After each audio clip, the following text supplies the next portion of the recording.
Okay, Rick Fix. I know you had a question on drop coat. I've set up an old test panel that I made for my Jeep here, and I got my gun set up, and I'm just spraying water today because, you know, I'm so used to spraying water-based base coats now. But just as a demonstration, you got the main paint down pretty good. I watched you make that spray out. You kind of at the required pressure of your system. 50% overlap. Put on a nice even coat. Base coat, you don't want to put it on wet like this, but this is water. Base coat's pretty much medium coats, medium to heavy. So you put on, you pretty much got that down right, the way you made that test panel really good. Your question was a drop coat or a metallic orientation coat or a control coat. They're all similar. I don't really know what your system requires. The fact that it has a catalyst in it is kind of different to me.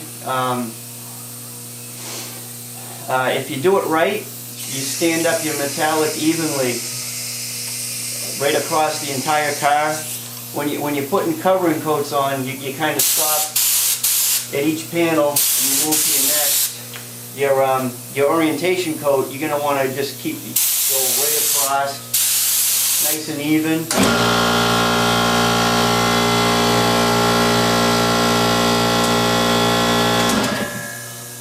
We'll shut the compressor off for now. Some systems require you to cut your pressure down a little bit. I don't know if that will work with your system or not. You just have one setup to do the paint job.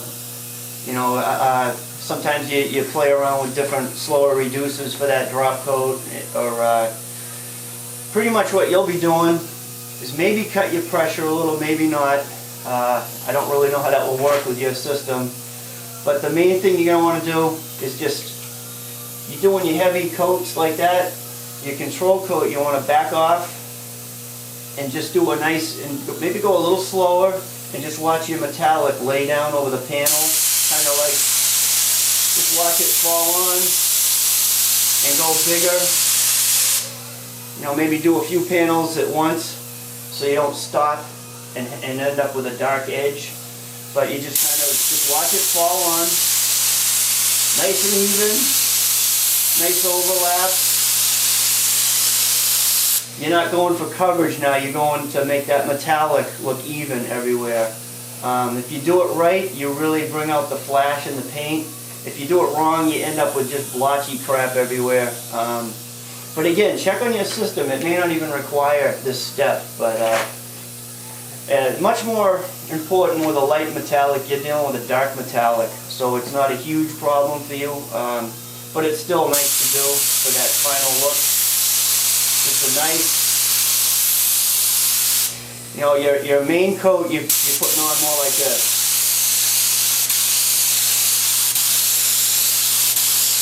And your drop coat is more like this.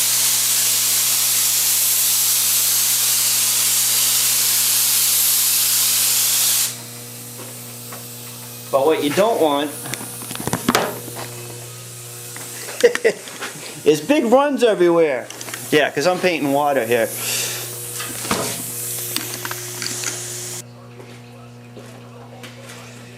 Okay, Rick Fix, I hope that gives you some kind of a little advice on the whole control coat thing. That's probably what you'll do if you do it at all, is just back off a little bit and just do that light coat. Hey buddy, come here. There. Shop dog. Say hi, shop dog.